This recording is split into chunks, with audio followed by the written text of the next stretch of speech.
G'day everyone, welcome to another episode of the GiddyUp podcast. If you haven't worked it out by now, my name's JT and I am of course joined by the globetrotter himself, Mr. Donny Elgin. Welcome Donny, first of all. Well mate, I did, first of all, can you hear me? Well, hopefully our listeners are going to tell us that they can hear you loud and clear this time, Donny, with your new microphone. Very exciting. What I had issues with JT's when we've gone live, our little countdown, I couldn't hear our normal little... Oh, man, I couldn't hear it either, don't worry. So we're having a few issues already. Yes, apologies for being late. I will take full responsibility for the lateness tonight. I've had one of those days, Donny. Right. But we are here. Boof is telling us that she can hear us loud and clear. So if Boof can hear us... Mate, we must be good because she would tell us otherwise. She's very straight to the point, our Boof. Now, that probably the question we need to ask to our listeners: are we about level? And is one of us too loud? Because I know you tried to compensate JT. Yeah, I'm just adjusting it now as we speak to try and balance us out. Excellent, mate. I know, because Peaches, they gave it to me down the street, JT. I'd walk everywhere I went after last week. Don, turn your bloody microphone up. Don't be a tightwad. Get your computer fixed and tell JT, turn his down. No bloody interview. I couldn't believe it, mate. So. I know. So, anyway, g'day everyone. It's been a couple of weeks. G'day, Kev. Please let your comments, drop your comments in so we can see that you're here and say g'day. But it's certainly been a couple of weeks, Donny. I know one of those reasons was that you were off travelling the wide world, and one of the other ones was, I can't remember, I was doing something, can't remember what it was now. Must have been bloody important. Where did I go? You had Adelaide trip. I was in Adelaide, that's right. I was in Adelaide. So yeah, back and here we are. I'll tell you what, mate, we have got a bit to get through, and I'll tell you, it's always one of those days when you come in and say, I've had a shit day, and I go, oh mate, I've had a bit on my plate too, and our intention has always been to bring some good energy. It comes by default with us, but the truth is some days they just suck, and you're not quite where you want to be, and you know that's just how it is, and you go, well, our listeners don't need to hear us buddy whinge and bitch because we're having a shit day. But it brings me to a really valid point, JT, is not everything's going to be perfect, and that's okay. So I think what I found too, remember when we used to reflect a lot and go, what happened? Why did we get like two angry middle-aged men during our COVID shows? You know, because that's what we got. We got sort of really pissed off at the world. But I reckon everybody's probably felt it a bit this week because our world as we know it was turned upside down because some arsehole, and we'll talk about this later on in a lot more depth because I really want to do it, but it just takes one thing to really get the better of you and take you away from where you want to be. And of course that's because there's grief and there's loss and all that sort of stuff that we're going to talk about, but it's something that I just go, you know what, it's okay, and it's really important to be able to recognise that, because staying where you don't want to be is what no one really wants to do. So hopefully we'll be able to pass on some tips as well for when shit days happen, how we bounce back or bounce forward or move on so that we're not stuck there for too long. So that's on the cards as well, so stay tuned for that. Bloody, I'm looking forward to that, Donny. I might need a bit of that today. So, now we do have, we've got all our usual segments minus a few photos that we would normally cross to. But, Donny, people don't really care about that. What they care about, Donny, is the big wheel happening. Well, the big wheel, mate. Well, you said something to me, and I had a bit of a chuckle because you said, I found an easier way to do it, and I should have been doing the big wheel a lot earlier, and I'm like this, and I'm going, that means we're going to have an IT potential stuff up, which always excites me because you are the IT guru, and there's something going to... Sneak preview, it's going to work. That's all you need to know, it's going to work. That's all they need to know. It's already loaded with names. That was from the last episode. I just need to refresh the new name. So we have a good trivia question lined up. We've got a short but sweet dad joke. I'm fuzzy. Jeez, I've been called a lot of things, but fuzzy. Well, yeah, sure, probably have been called that. JT. I reckon I am too. I'm working on that. Hang on, let me. I'm going to adjust a few. Oh yeah, I am for sure. Let me. Okay. Fix up a little bit. JT, while you're doing it, let me give you a bit of a recap what I've been up to. There we go. I should be. Oh, you got to be better already. Yeah, I'm going to be. There we go. Audio fuzzy. Me. Oh, it is too. It's showing. It's like I'm maxing out. And the reason this matters, is that JT, better, guys? Just tell me. Is that better? Thumbs up if better. JT's his male model self. That's what we want to know. Is he looking as hot as he always does? Don't worry about the looks, as long as I sound okay. And look, this is what I am loving here. That nice new mic, Donny. How's the irony though? The one time I get you right, now I'm having audio issues. It's the GiddyUp curse. It's got us, I tell you. I love your work, my friend. Thank you for that pickup. It cost me a bomb. I took my laptop in. I said to my little Ming Yang mate, I said, can you fix this? I'm having a world of troubles. They're hating me on the podcast. And $100 later, all fixed up. Keypad works. I'm flying. So I'm back. So that's good. Thanks for the feedback. Hey, JT, I've been travelling. Where are we? Last week I was travelling this week, but last week we were on the Sunshine Coast. I had a work conference, and that was 2 days up there. That was bloody fantastic. A beautiful weather. Got a bit sun-kissed, as they like to say. And nice. And that was good. Brought the two little ones up, not so little anymore, but Midget and the boy, the golden child, they come up and spend a couple of days with Buff and I up there on the Sunshine Coast. Absolutely loved it. Caught up with my little mate Shell. And I tell you what hit me is I was having a chat with little Shelley Emerson. She, and I say little because she is a stick figure, she was a boxer. She used to do boxing and a little bit of pro running and stuff. She's paramedic, so way too smart to be hanging around the likes of me. But we formed a really good relationship. Unfortunately, it was on the deathbed of our boxing trainer, Johnny Hoyne, and we got some what are they, Facebook memories the other day. 10 years since Johnny Hoyne passed away, and it really got me thinking, holy shit, how quick time flies, and why it's so important we don't sit around with our thumbs up our butt whinging about today, because before you know it, today is 10 years gone. So, mate, I say every day is a winner, and we've got to make the most of it. So the Gold Coast was great. I've got a super exciting week. This week I've got an event tomorrow in Melbourne North, and then I'm off to that little place. What's that? Anglesey. Down to Anglesey. I've got a school camp gig down there I'm speaking at, which will be awesome on Friday. Back to Shepparton for a Rotary gig. I'll speak at a Rotary conference there. And then how's this one? Remember I said to you, JT, my little friend Kel Cartwright, been managing her since she was 15 or around that age. I do recall Kel being... well, I haven't seen Kel for a while, to be honest, but she's probably grown up a little bit since I've seen her, Donny, because, one... Mum and B mum of three. Mum of three, and just actually that was three. Look, I can 2.5 there. 2.5. That's three. Yeah. And so her and Ryan are tying the knot. Oh, I've gone into froze mode. Her and Ryan are tying the knot in Bali next week, and I'm the MC for that. So super exciting week ahead.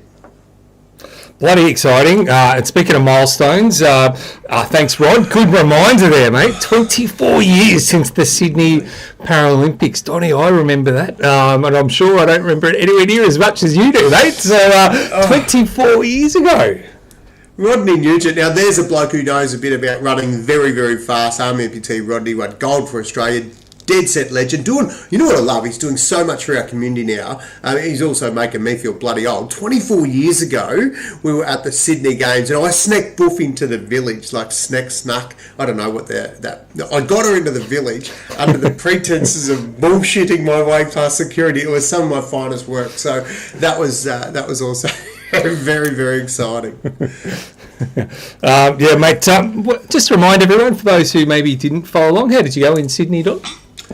I did get a bronze medal. Funny enough, it's everyone I told, I've showed them now a gold medal. I mean, no one was actually at the game, so I just spray painted my bronze and hand that. No, I got a bronze medal in the pentathlon, which is 5 track and field events: shot put, discus, 100, 400, and long jump. So a tough event when you're taking on the world's best athletes. but just so amazing to be able to walk into the stadium. I had my best mate Tim Matthews, like he's literally, a metre away from me, and we were yelling at the top of our voice, going, "How good is this, mate?" 90,000 people in the opening ceremony. I'd just done a TV interview with the ABC. Tony Squires was interviewing me, and that coverage was the highest rating coverage the ABC had, at that time in their history. So it was bloody fantastic. But the feeling of being an athlete at the top of your game when the games come to town, mate, it wasn't wasted on me. It was a pretty rare opportunity and something I'm ridiculously proud of, and probably really appreciate it more now that I get to go to gigs and talk to people about, what it was like to be able to pursue a dream, but be able to do it in front of your home country. Look up in the crowd and see Boof, and of course Nutto was 2 years old. Nut's bloody married now, so Nut, my firstborn. So that was, the times to see my mates there in the grandstand. Of course, JT, that's when we were knocking around together too, back at the call centre. And some of the call centre guys had the Don Elgin cheer squad, big banner, go Don, and the kids, everyone bloody wife and everyone dressed up in the shirts. So awesome time, mate, and it's something that our guys that qualify, obviously we've got Paris later in the year, which Cal will be commentating at. Another really exciting, feather in her cap. But then, of course, 2032, when the games come to Brisbane, mate, it is going to be something that Australia will honestly be able to show the world what we did, 24 years ago, how to host the games and how to be super excited and do it bloody well. So I'm really looking forward to that.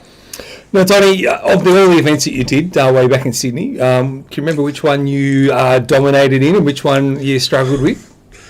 Dominated, JT. I don't know that dominated is a fair word to use for anything that I did. Although I did the pentathlon, I also did the individual events and the relays, and I didn't run. I was reserved for the relays, both the relays in Sydney, and both of our guys won the relays and got the gold without me in it. But definitely struggled without question the 400 metres, JT. The stupidest event ever put on a program. Anyone who runs a 400 and they say they like it, like seriously, have your head read. It's a dumb event. It hurts. You can't run a good 4 and not. It just burns you everywhere. It takes your oxygen, it depletes your oxygen, blood sugar, the lot. It's just a mongrel of event. I think the only thing worse than a 400 would be Jana Pittman's event, the 400 hurdles. Like, why run and try and jump when, like, that shit's stupid. But anyway, it was that was tough. But I did manage to do okay as a multi-eventer. That really suited me. I won the 100 metres in the pentathlon, and that was, crossing the line first anytime's awesome. So doing it in your own country, that's super exciting. But it only counted for one event, so I had to get it together for 5. And fortunately, I was able to sneak home for the bronze, so that was good. Bloody good, mate. All right, well, a few things to cover off this week. So where do we start? Let's go with, what have we got, mate? Let's go with, how about we go with the, JT, I've got a bizarre news story. I've got a question. I've got a question. Get that stinger ready, mate. All right, the stinger is bizarre one. It's coming. Hang on, where is it? No, I've got it. Here we go. Woo. Ooh. Hey, can people hear that was very... No, that was very... No, I know why. I'll fix it now. It'll be fixed for the next one. All fixed. Righto. Hey, JT, I've only learnt this word today, right? I'm doing some bit unusual, doing a bit of research, right? Trying to get my head around just content, because when we're going to talk about something serious soon, I thought, I just want to understand that a little bit more, because somebody who doesn't watch the news, it's very easy to be dismissive, and when something, I want to load up on it, I just want to understand it, and also I want to give credit where credit's due. But the bizarre news story, JT, I learnt this word. Now, JT, I've got a question for you, and my question is simple, and that is, are you an abrosexual? Now I'll clarify this, JT. It's not abo. It's not abosexual. No. It's got an R in there. So abo, as in short for Aboriginal. It's not that. It's abrosexual. Abrosexual. I think that's how you. Well, yes. I identify as a lot of things, Donnie, but I have no idea what that means.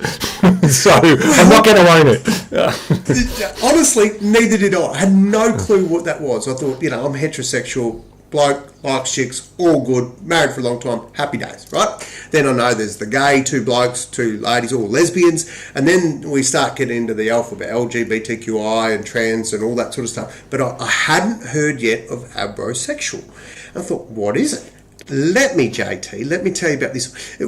Well, in its purest form, here's me talking about purest form, something sexual. I've got my hand here on the mute button just in case. I know where this is going. JT, it's not even your right, but it is your preference to identify, to look different to different people. So abrosexuals look different to different people. Some people find that their capacity for attraction changes within a matter of days, while others feel it shifts over a few years. So what it says is you might feel an abrosexual can be attracted to men and only men, and then change and be attracted to women or only women.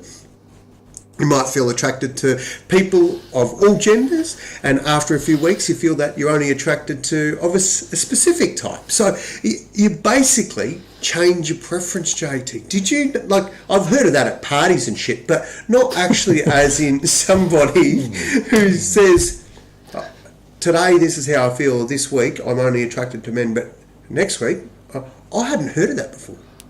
I've never heard of it, and now that you've explained it, it's very confusing.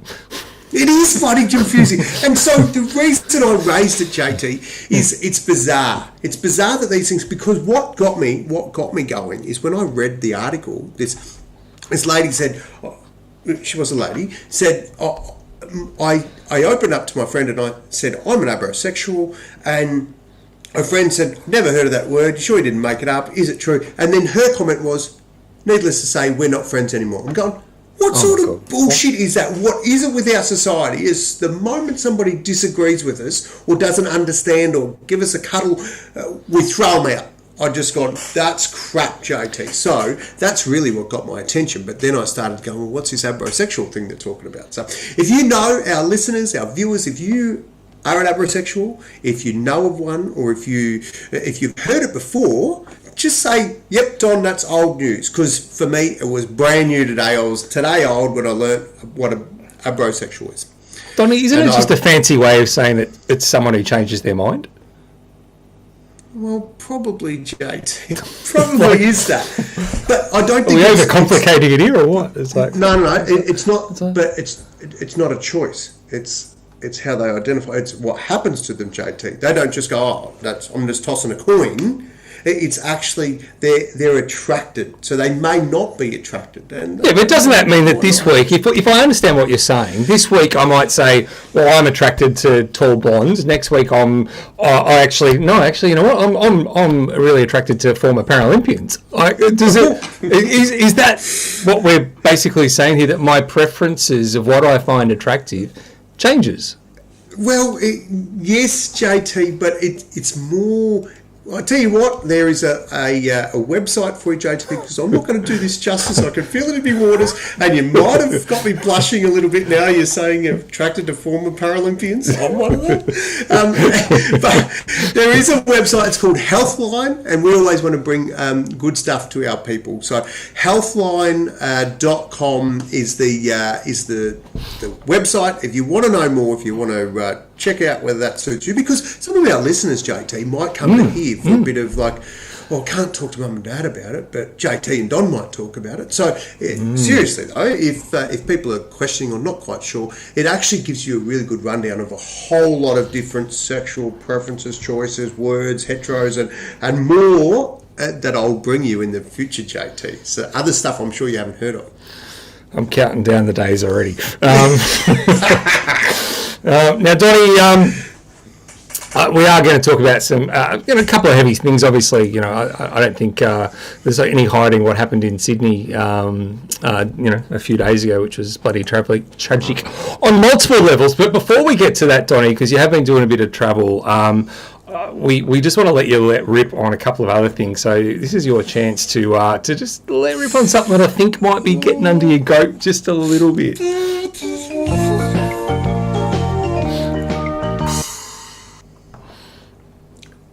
JT, I had to have a drink of water so that I've got a nice wet mouth for this one because I'm probably going to spit chips. Jesus. JT, this is, I'm not sure if it's Don's rant or if it's Dickhead of the Week, and the Dickhead is me. And the reason I say this, JT, right, I've talked in the past about weighing passengers and their bags, and Yep. you know, little Midgie and the boy were travelling and said, right, Midgie, you just probably need, I don't know, 7 kilos is the going rate for an airline ticket with Jetstar. You get your minimum 7 kilo. You can get another 7 kilos. It gives you 14 to carry on. You don't have to check it in. Otherwise, you've got to check anything extra after that. So I said, no, we'll top it up. We'll give you 14, Midgie. So we've got the boy, Boof, myself, and Midget. We've got more than, 4 of us, 7 kilos, 28 kilos, plus another 7 just to be sure for carry-on, right? We get there, old mate got the scales, the little scale police there at the gate, weigh that bag, comes in and says, oh yeah, this one's 11 kilos. He's got his excitement, he's getting a little cash register ready. And he goes, oh, you travelling with anyone else? Yeah, mate, yep, I'm travelling with this guy here. Can you grab his backpack? Yep, there's like 2 kilos in it, right? So 11 to 13 kilos, still under our 14. Under 14, yep. Under 14, right. What you'll have to do is you'll have to take a kilo out of that bag, because that one's 11, because that bag's going to be too heavy for the overhead. Right, but we'll put the bags next to each other and it'll still weigh exactly the same, right? Yeah. Exact same amount of bags going in this overhead, right? And Midgie's 17, looks at me and said, Dad, is he for real? Does he know? And you know what's worse, JT, is I'm not putting any airline staff at risk, getting them to lift my 11 kilo bag up. That's right, you're doing it yourself. I'm lifting the bloody thing. So I just don't know at what point do we go, fuck off, this is bullshit. At what point do we keep tolerating this shit and dumbing ourselves down to the point that we just can't even use an ounce of logic? My poor little kids there, I'm trying to teach them how to just get by in life, and they're being fed shit like that and being told to accept it. JT, help me with this, because I'm bloody lost, mate. I'd help. The best way to help that is just don't fly Jetstar. But unfortunately, there's probably not a lot of alternatives in our market, which I guess brings us to another thing which we wanted to sort of touch on the cost of living, because there's a big Senate inquiry going on at the moment, Dottie. So let's have a little bit of a chat about that.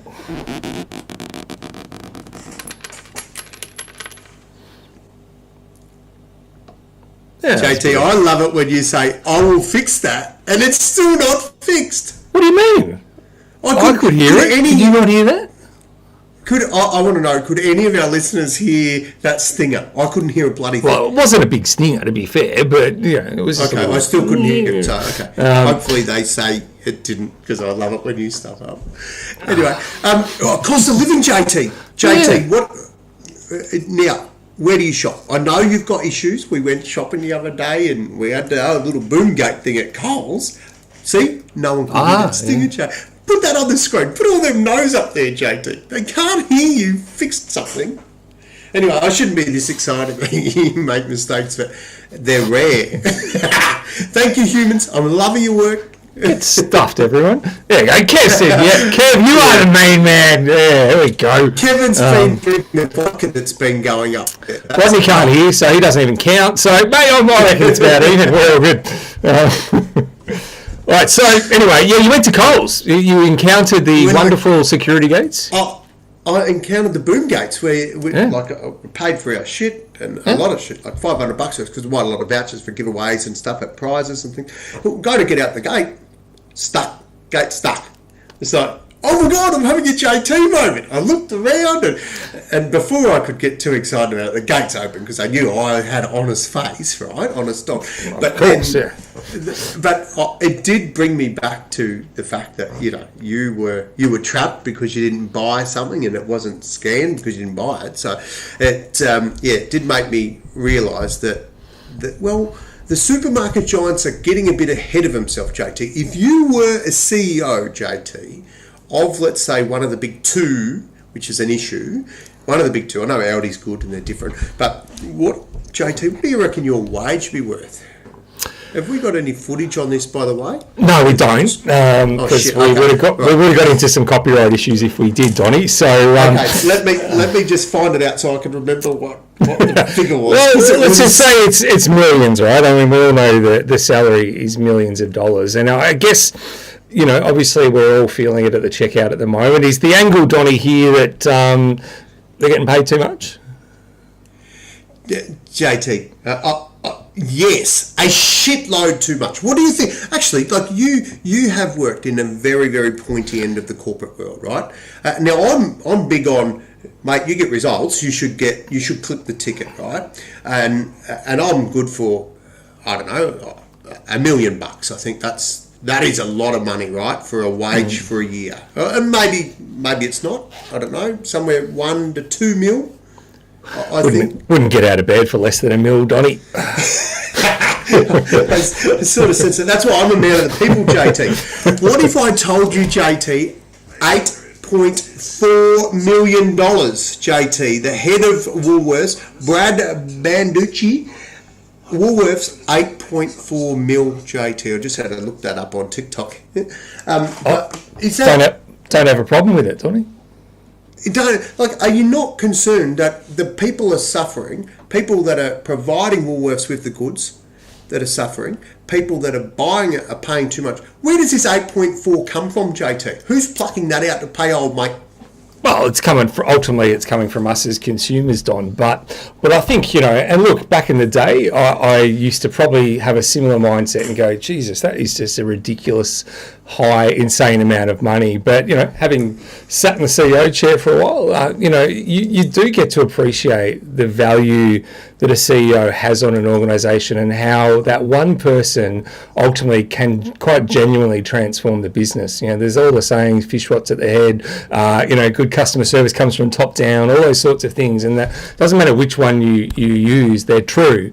You know, now you've got to argue, is it, you know, why 8.4, why not 5, why not 15? Well, the reality is the market sets the rate. And if he can deliver, you know, high profits for Woolworths or Coles or whoever it is that he wants to go to, then he's entitled as an individual to get as much money as he can for it. So I don't begrudge him for that. Ultimately, the board are the ones that approve the salaries. And, you know, if you're going to take aim at anyone, you take aim at the board for approving, you know, that sort of a package for their CEO. But as I said, it's a competitive marketplace, and if you're bloody good at what you can do and you can transform that business, and let's face it, if you transform a business, it means more jobs for everyone. It means the business is around and doesn't go under. There's a whole bunch of benefits to having the right person in the top job. So, yeah, probably contrary to a popular opinion, but I personally don't have an issue with it at all.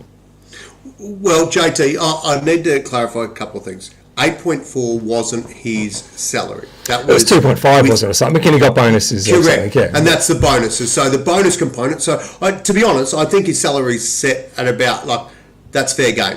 But then when the bonuses, you know, take it up to 8.4, at some point you just go, where does that stop? Like, but as a shareholder, I'm thinking, if I'm getting, you know, 5 or 10% return for my money, that 8.4, like, could he make more money for shareholders? Like that's one bloke. There's obviously an executive up there as well that are all clipping the ticket because everybody's along the way.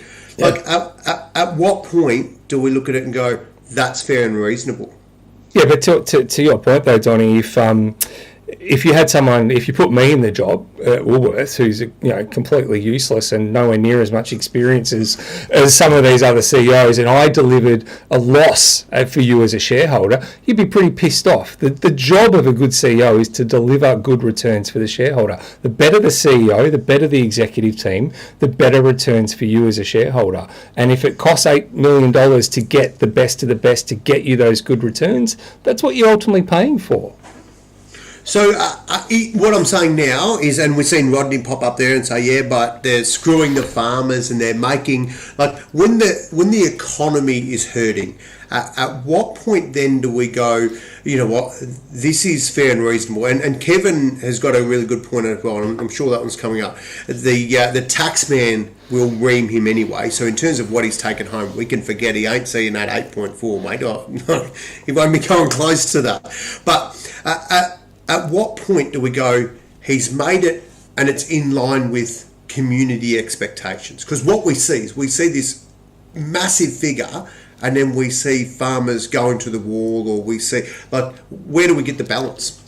Well, What's I think, the right formula? but I think, Ken, look, I've had a bit of a listen into some of the Senate inquiries that's been going on, and no doubt they've been ripping pretty hard into the respective CEOs. But I think, people are forgetting that Woolworths and Coles, if we're just going to focus on those two, they're not charitable organisations. They are there to make a profit. That is their job. They are a business. So they're getting punished for being successful at what we're allowing them to do.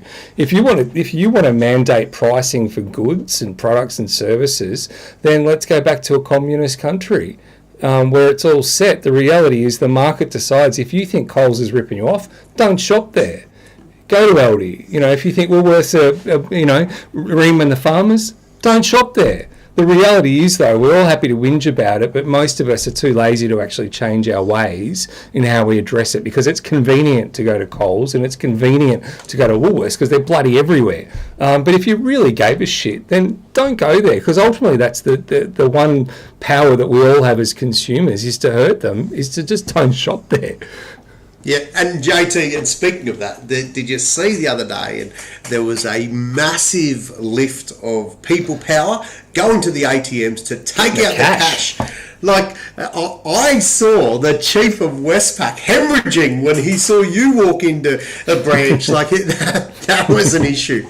Now, JT, I think it's a really valid point, and that's what I love about this is, for us to be able to discuss this stuff, it gives the viewers or listeners an opportunity to go, I actually probably hadn't considered it like that before. Yeah, I see that, Don, I feel the pain of the farmers, but also see it from a corporate point of view. I could choose to jump online and go, right, from, paddock to the plate, and I'm just going to service and support my local bloody farmer or local butcher. The best way, honestly, to give it back to them is to stop going in and buying in a one-stop shop. So the Coles and the Woolworths, and actually go to the little guys. That is honestly the answer to it. Support your local, and not necessarily your local shopping centre, but your local small business. So anyway, bloody good chat, JT. I like it. Mate, always good chat. So we certainly want to, we've got some trivia and some fun stuff, but I reckon it's time for us to get a bit of a rumble on Donnie. We haven't had a bit of a rumble for a while, so let's get into it. Let's get ready to rumble. Now, I'm hoping everyone heard that stinger. Did you hear it, Donnie?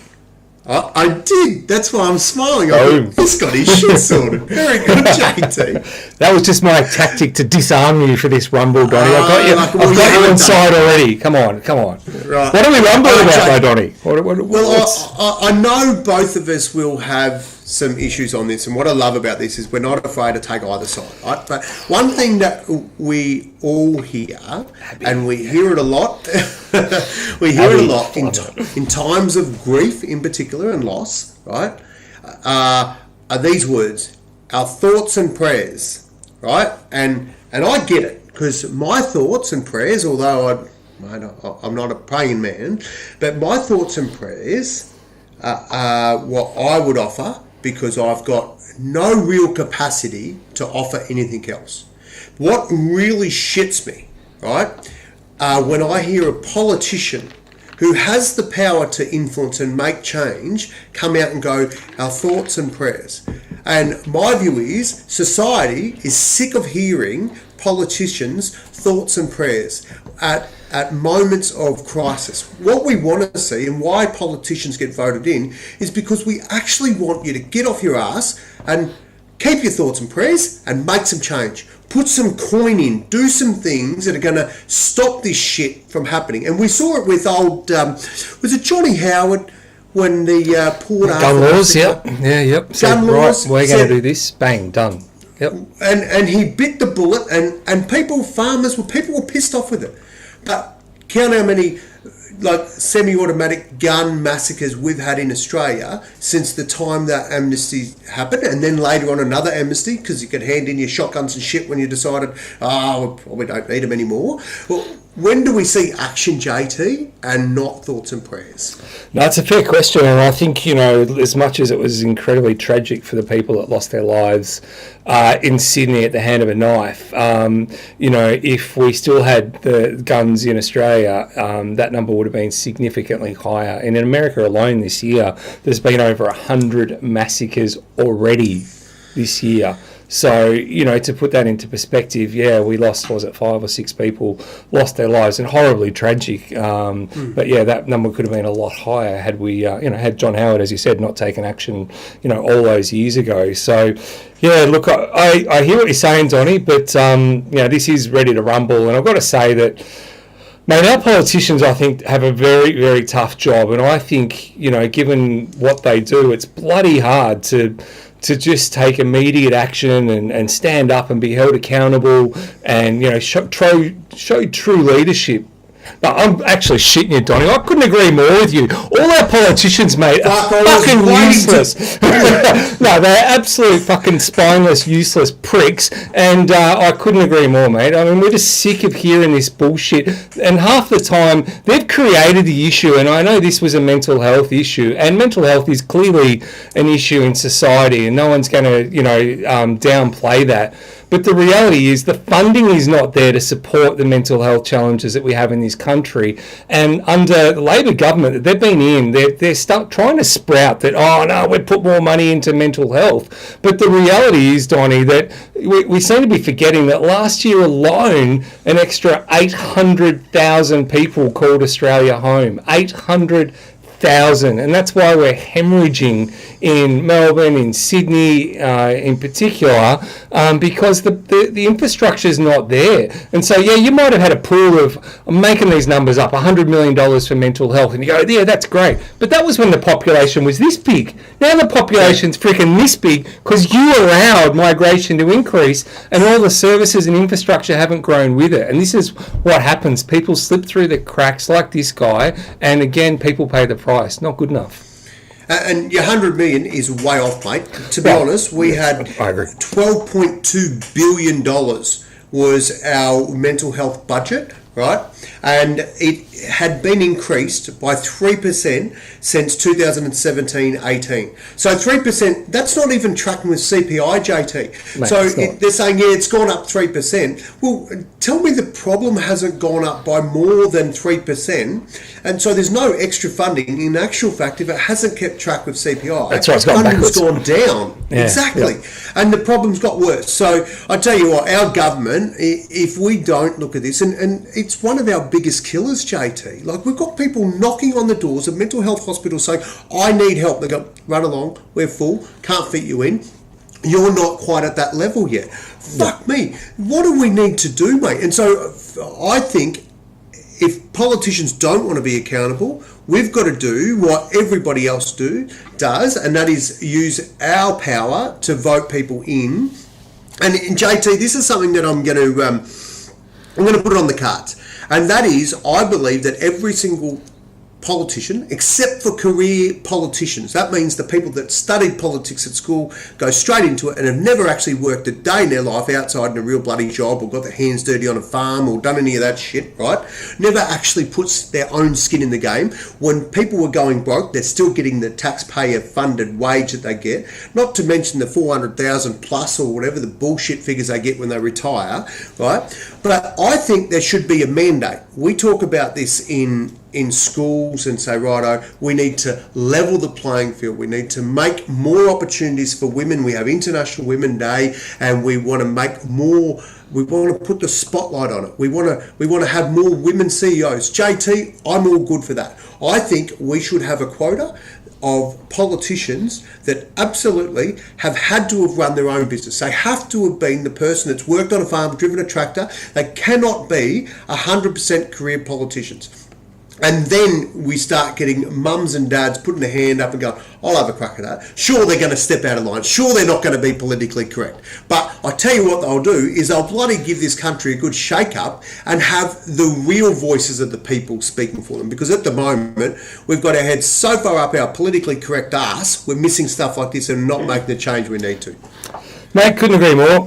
So it's not much of a rumble. But I think one of the one of the broader questions I think for society we've got to ask though is, why is it, Donnie, that mental health is at record levels? I mean, what are we getting wrong? Is it parenting? Is it just this political correctness going, anyone can, I want to be a unicorn today, so bugger it, I will be. Why are we in the mess that we are in? It's because we keep wanting, and this falls into one of our lovely other areas, JT, of our woke alert. We keep allowing these minority groups to speak and have me not calling out, and this is the reason, JT, me not calling out Mr. Jetstar and going, mate, that's complete frog shit. And you know why I can't do that, JT? Because I risk not being able to catch that flight.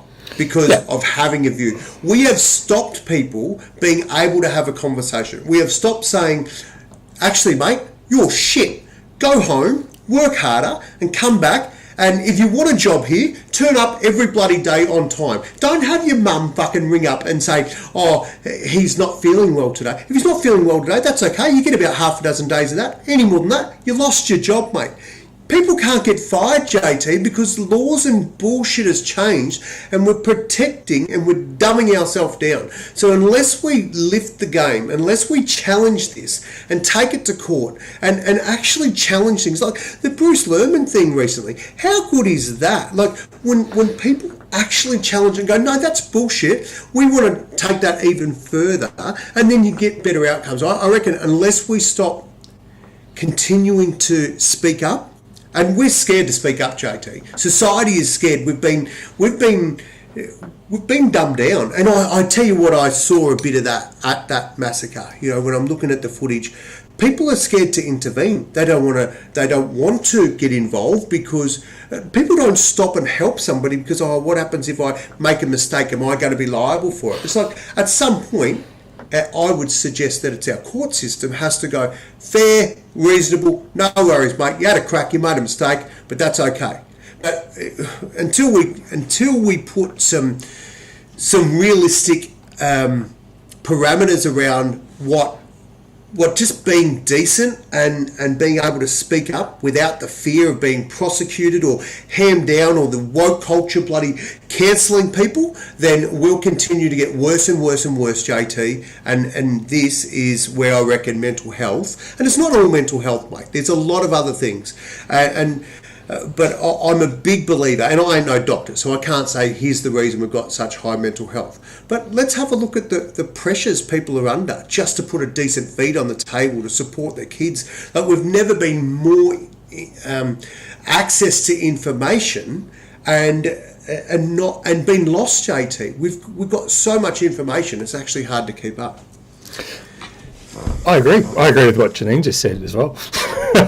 Mate, you're on. Donnie's on tonight. Look out. It's I need fix that microphone. I'm bloody going to I know. Maybe you like this every week. We just couldn't hear you properly. Now, Donnie, on to a lighter moment. And by the way, I'm looking forward to your announcement for running for PM coming up very soon. I'm very excited. Don't forget the little people when you're in the top chair. Way too much for that. But isn't that the truth, though? I mean, I've often thought I would love to just have a crack at politics because I just can't believe the level of incompetence at every single level that you encounter. I reckon I could make a real change about that. But then you go, you know what? The amount of shit that you cop, right or wrong, you just sort of go, why would anyone want to put themselves through that? And I think, politicians don't get paid as much as we think they're useless, and they are. The reality is when you can go and earn $8 million running a Woolworths, or you can get $500,000 for running the country, why do you think we're in the mess we're in? Because all of the smart folks that are actually out there don't see politics as an actual viable choice. So all you get stuck with is, quite frankly, as you said, the career politicians that don't know anything else, or the absolute tossers who are just doing it for their own, because they want to be in the public and get their 15 minutes of fame and aren't there for the right reasons. And I think we're all suffering as a result, because our country has never been shitter, in my opinion. So, well, I'll tell you what hasn't remained shit, JT, all this time is our dad jokes. They've always managed to just keep rising above, and I'm expecting something, pretty impressive tonight, because it is one of those times where we want to share love, JT. We do.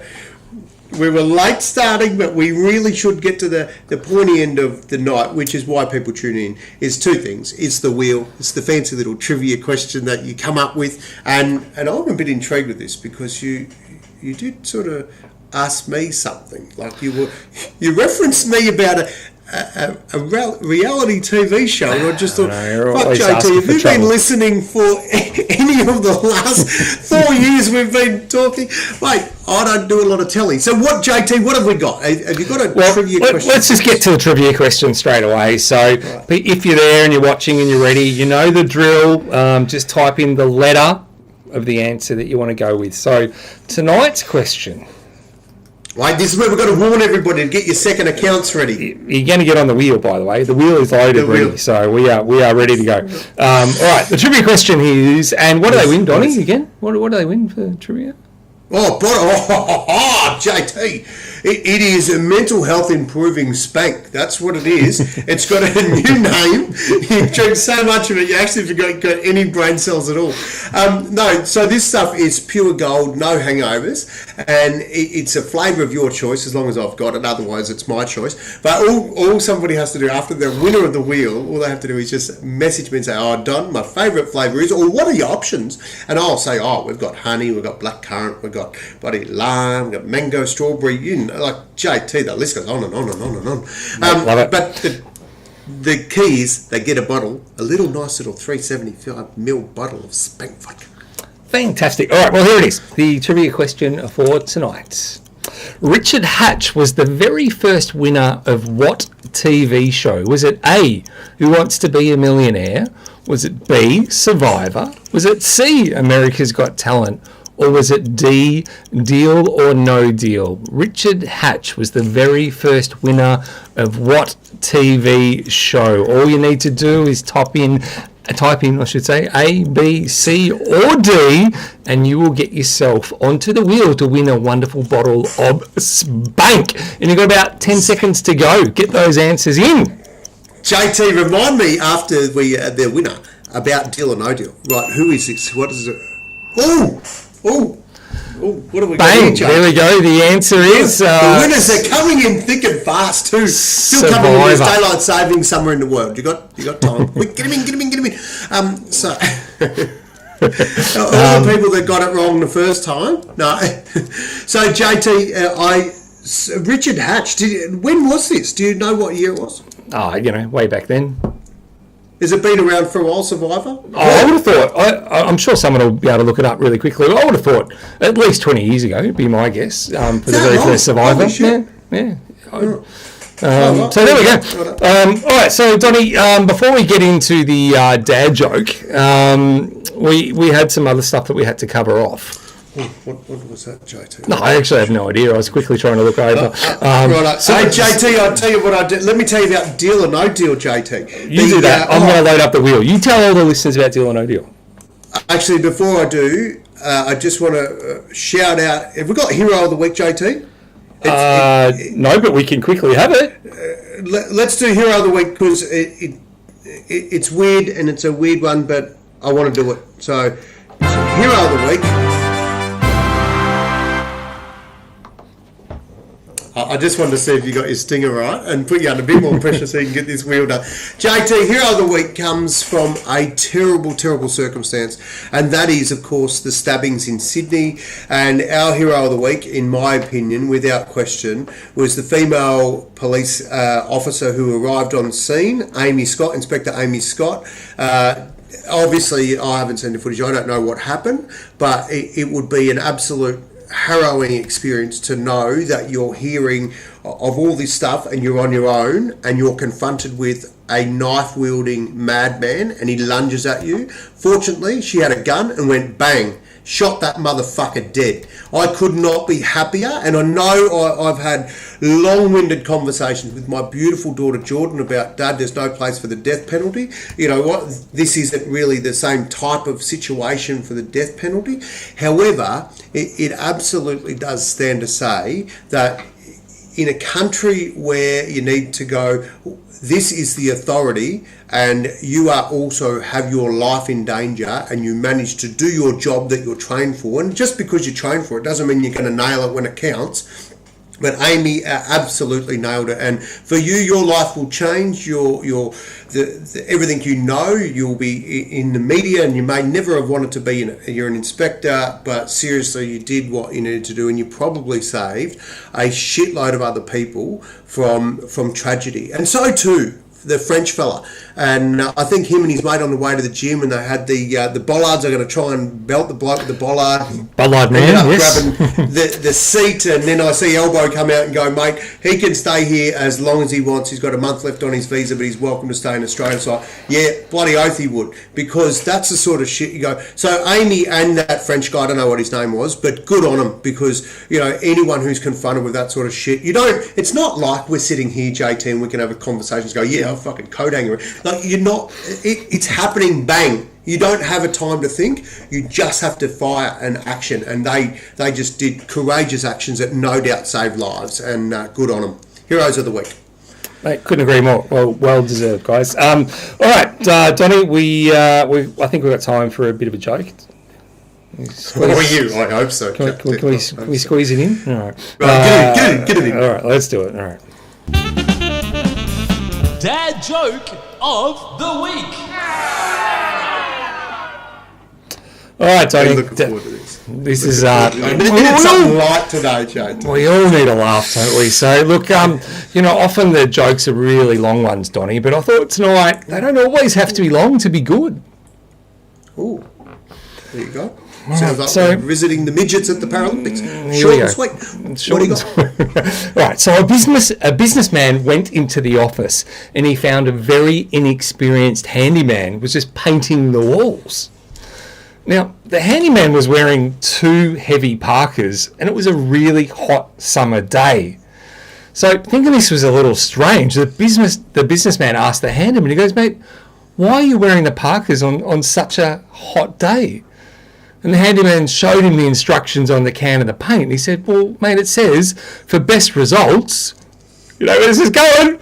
Put on 2 coats!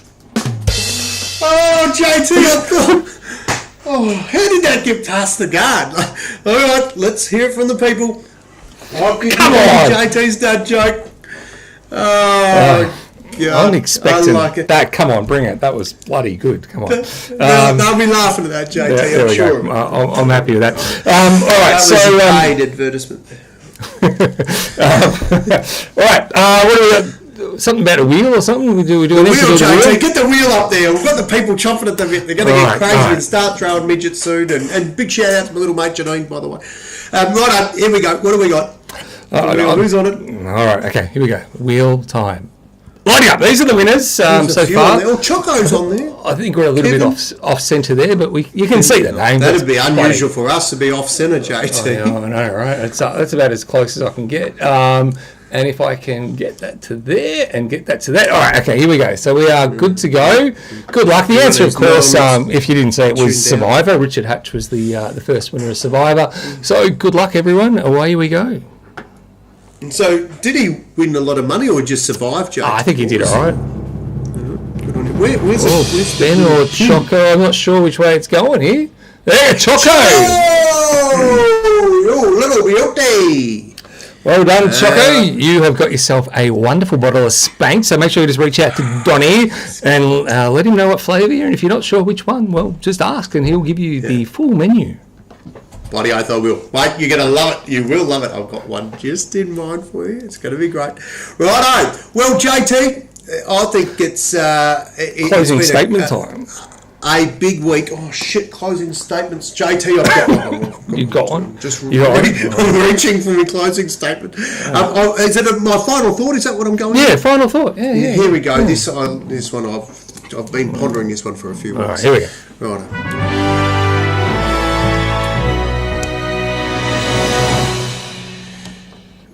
JT, it's been a similar theme for a bit because the power for us is what goes on between our ears, and so I'm sticking with this, and that is we suffer more often in imagination than in reality. There is nothing in this world that can trouble you as much as your own thoughts. Stop overthinking. That, my friend, is my final thought.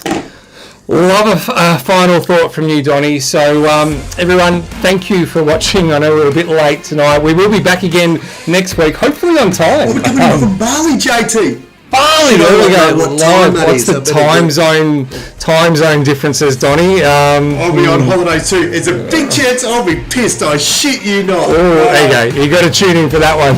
And so we're looking forward to it. Thanks, everyone.